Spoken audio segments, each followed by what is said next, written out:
Welcome back to my channel. আমি সুতপা চলে এসেছি। তোমরা কেমন আছো? নিশ্চয়ই ভালো আছো, আমিও ভালো আছি। আজকে যে ছবিটা সামনে দিচ্ছে সেই ছবিটা আজকের না, ছবিটা দুর্গাপুজোর সময় তুলেছিলাম, সেই ছবিটাই দিলাম। তারপরে চলে এলাম চান টান করে সব কাজ করে ঠাকুর ঘরে। তা দেখো আজকে কতগুলো শিউলি ফুল পেয়েছি, আর ফুলগুলো দেখতে কি ভালো লাগছে বলো। তবে আজকে কিন্তু বৃহস্পতিবার না, আজকে হচ্ছে রবিবার, সানডে হওয়ার স্পেশাল, যেটা রান্নাঘরে হবে। আচ্ছা, তা দেখো পুজো দিতে চলে এসেছি, পুজোটা হয়ে যাচ্ছে, সেটাই তোমাদের দেখালাম। আর আমার ঠাকুরের সিংহাসন নেই, যেমন আছে আমিও যেমন আছি ঠাকুরের সেরকম আছে, তাই হচ্ছে যেমন আছে সেরকমভাবে তোমাদের দেখালাম। ঠিক আছে, এই দেখো, তা পুজো তো হয়ে গেছে, এবার যাবো রান্নাঘরে। তা রান্নাঘরে মেয়ে তো চা বানিয়ে ফেলেছে, তা আমি বললাম চা যখন হয়ে গেছে তাহলে আমি চাটা ঢালি। তা আমি চাটা ঢালছি। আর চায়ের সাথে তো আরও অনেক কিছু থাকে, ওষুধ বিস্কুট, সেগুলো আছে শেয়ার করলাম না, খালি চাটাই শেয়ার করলাম। দেখো চালের কালারটা দেখো। আর আরেকটা কথা, যারা আমার ভিডিও দেখতে বসবে তারা এক কাপ চা বানিয়ে নিয়ে বসবে, ঠিক আছে? তাহলে আমিও খাবো, আর বক বক করতে করতে তোমরা আমার ভিডিওটা দেখতে পারবে, ঠিক আছে? মানে আমি যে বক বক করি সেই ভিডিওটা তোমরা দেখতে পাবে।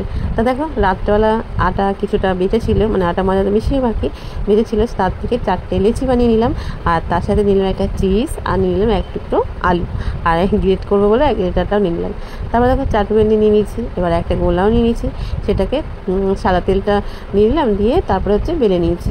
আর তারপরে সেই দিয়ে দিলাম গ্রেট করে রাখা আলু, তারপরে দিয়ে দিলাম কাঁচা লঙ্কা কুচি, তারপরে দিয়ে দিলাম ওপর থেকে পেঁয়াজ কুচি, তারপরে ওপর থেকে চিজ দেবো। চিজ দিয়ে তারপরে হচ্ছে কি মোগলাইয়ের মতন, ছোটো মোগলাইয়ের মতন একটা শেপ দিয়ে দেবো, জানো তো?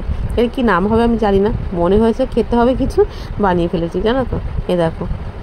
আর ছেলেরা তো বাইরে বাইরে তো খাওয়া দাওয়া করতে পারে, মেয়েরা তো ঘরেই থাকে, তাই যখন খুশি এরকম চিজ আর নানান রকমের জিনিস থাকলে ঘরেই বেশ ভালো মন্দ বানিয়ে খাওয়া যায়, তাই না? আর বাইরের খাবার থেকে ঘরের খাবার তো পরিষ্কার পরিচ্ছন্ন, টেস্টি, ভিটামিনও আছে। তা দেখো ভাজা হয়ে গেছে, আর আমি আঁচটাকে কমিয়ে ভেজেছি, কেন ভিতরে আলুটাকে সিদ্ধ হতে হয়েছে তার জন্য। আর তার সাথে সস নিয়ে খাওয়া হয়ে গেছে মামির। তারপরে দেখো যেমন কাটাকাটি করতে বসে পড়েছি, এটা অবশ্য সকালবেলা করেছি, তা ভিডিওটা তুলে রেখেছিলাম তোমাদের জন্য। আর আমি কাটাকাটি তো সামনে আনি না, দেখাই যে কাটা হয়ে আছে এরকমভাবে দেখাই। তা আলুগুলো কাটাচ্ছে, তারপরে যে বেগুন কেটেছি, আর কলাটাকে ছুলে মধ্যেখান দিয়ে দুভাগ করে রেখে দেবো।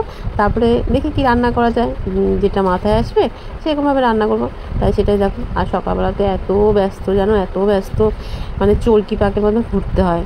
সকালবেলা আসি বাসি, স্নান জল তোলা সবই তো থাকে, তার জন্য তাই অনেক কষ্ট করে ভিডিওগুলো বানাই গো। তাই তোমরা কি স্কিপ করে দেখো না, জানো তো, ভালোবেসে দেখো। আর নতুন বন্ধুরা তোমরা চ্যানেলটাকে সাবস্ক্রাইব করে পাশে থেকো।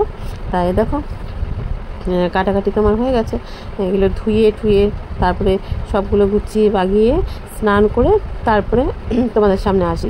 তাই সেটাই পুজো থেকে শুরু করলাম, দেখলে।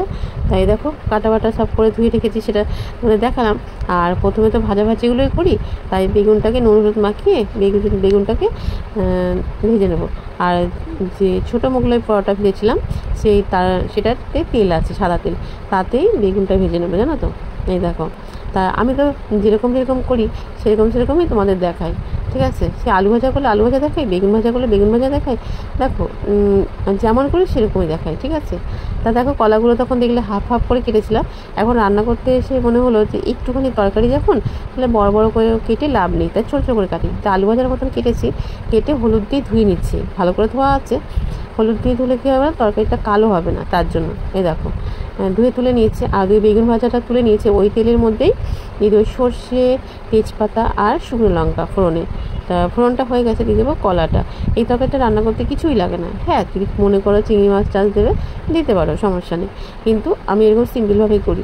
তাই নুন আর হলুদ দিলেই হবে, আর ঝালও দেবো না, যেহেতু এটা কর্তা মশাই খাবে তার জন্য।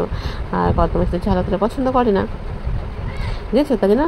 দেখো ভাজা হয়ে গেছে, এবার পরিমাণ মতো জল দেবো, আর তাতে দেবো 2খানা লঙ্কা চেরা, বুঝেছো? এই দেখো, তাই তো ঝোলটা ফুটছে, দিয়ে একটুখানি গামাখা হবে, তারপরে একটু নাড়াচাড়া করে ভেঙে চেড়ে দিয়ে তারপরে নামিয়ে নেবো। আর এই তরকারিটা ভাত দিয়েও ভালো লাগে, রুটি দিয়েও ভালো লাগে, সবাই খেতে পারে, বাচ্চা থেকে পুরো সবাই খেতে পারে, কোনো সমস্যা নেই, বুঝেছো? এই দেখো, তা একটু নাড়াঘাটা করে নামিয়ে নিলাম। কেমন হয়েছে অবশ্যই তোমরা বলো। নানান খাবার শেখার শেষ নেই, খাবারের শেষ নেই, তাই না? তাই এ দেখো করে বানিয়ে নিলাম। ধনেপাতা দিতে পারো, আমি দিনে এরকম সিম্পলভাবেই বানালাম, তা তোমাদের সেটাই দেখাচ্ছি যে বেগুন ভাজা তরকারি হয়ে গেছে। অনেক সময় মনে হয় না কি জানি বেগুন ভাজাটা কি সত্যিই করা ছিল না আগের দিনের ছিল, এরকম একটা মনে হয়। তার জন্য আমি যেটা করি রান্না সেটাই তোমাদেরকে দেখাই। তা দেখো তরকারিটা নামিয়ে নিয়ে কড়াইটাকে জল বুলিয়ে নিয়েছি, মানে ধুয়ে দিয়েছি আর কি, সামান্য ধুয়ে নিয়ে ওর মধ্যে সর্ষের তেল, সাদা জিরে, শুকনো লঙ্কা আর দিয়ে দিয়েছি তেজপাতা। ওটা ফোড়নটা হয়ে যাবার দিয়ে দিয়েছি আলু আর দিয়ে দিয়েছি একটা মাঝারি সাইজের পেঁয়াজ। যে কোনো তরকারি রান্না করতে গেলে আমি পেঁয়াজ খুব একটা বেশি দিই না, জানো তো। আর এদিকে চিকেনটা ধুয়ে নিয়ে এসেছি, তার মধ্যে পেঁয়াজ, রসুন, আদা, লঙ্কা পেস্ট করেছি। আর তারপরে আবার নিয়ে নিয়েছি একটু লঙ্কা গুঁড়ো, জিরে গুঁড়ো, নুন, হলুদ, ঠিক আছে, এগুলো নিয়ে নিয়েছি। দেখো নিয়ে এবার হচ্ছে গিয়ে এটাকে যতক্ষণ কষাতে হয় কষাবো। আর কাঁচা লঙ্কা তো দিয়েছি, শুকনো লঙ্কা দিয়েছি জাস্ট কালারের জন্য। আর যে কোনো জিনিসে দেখবে কালার হলে তখন সে যাকেই খেতে দাও, বা নিজেরও দেখতে ভালো লাগে, বা কাউকে যদি খেতে দাও সেও বলবে কালারটা দেখে বলবে না খাই, ঠিক আছে। তাতে ভালো মন্দটা আগে দেখে না, আগে কিন্তু দেখে কালারটা। তা কাঁচা লঙ্কা তো আমি সবসময় পেস্ট করি, আর শুকনো লঙ্কাটা কালারের জন্যই ব্যবহার করি। আর আমি তো একটু ঝাল খেতে পছন্দ করি, আমি আমার ছেলে মেয়ে ঝাল খেতে পছন্দ করি, কিন্তু আমার হাজব্যান্ড একটু ঝাল খেতে কম পছন্দ করে, বুঝেছো। দেখো দিয়ে কষাচ্ছি যতক্ষণ না তেল ছেড়ে যায়। তা কষানো তো হয়ে গেছে, আর দিয়ে দেবো পরিমাণ মতন জল। দেখো এবার দেখো কালারটা চলে এসেছে।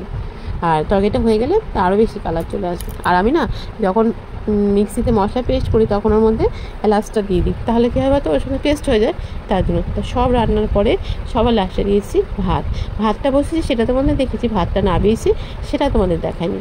আর দেখো চিকেন, বেগুন ভাজা আর কলার তরকারিটা হয়ে গেছে। আর তার সাথে লেবু আর শসা কেটে রেখেছি, সেটাও তোমাদেরকে দেখিয়ে দিলাম, দেখতে পাচ্ছ।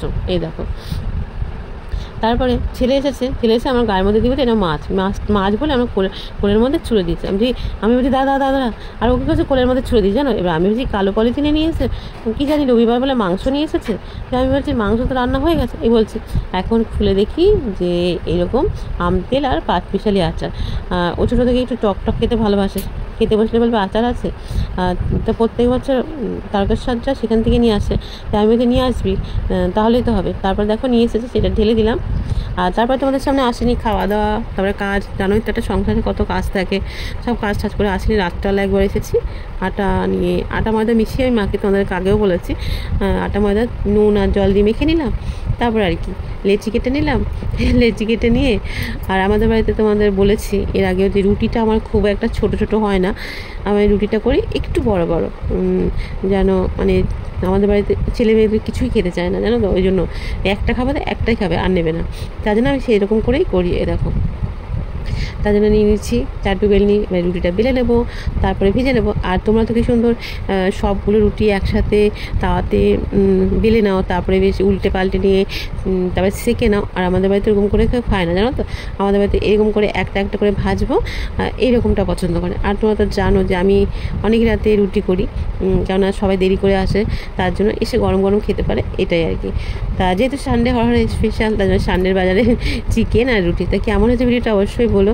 সবাই ভালোবাসে, পাশে থেকো, সুস্থ থেকো, ভালো থেকো। দেখাবে নতুন কোনো ভিডিওর সঙ্গে। এখনকার মতো আসি, সবাইকে টাটা।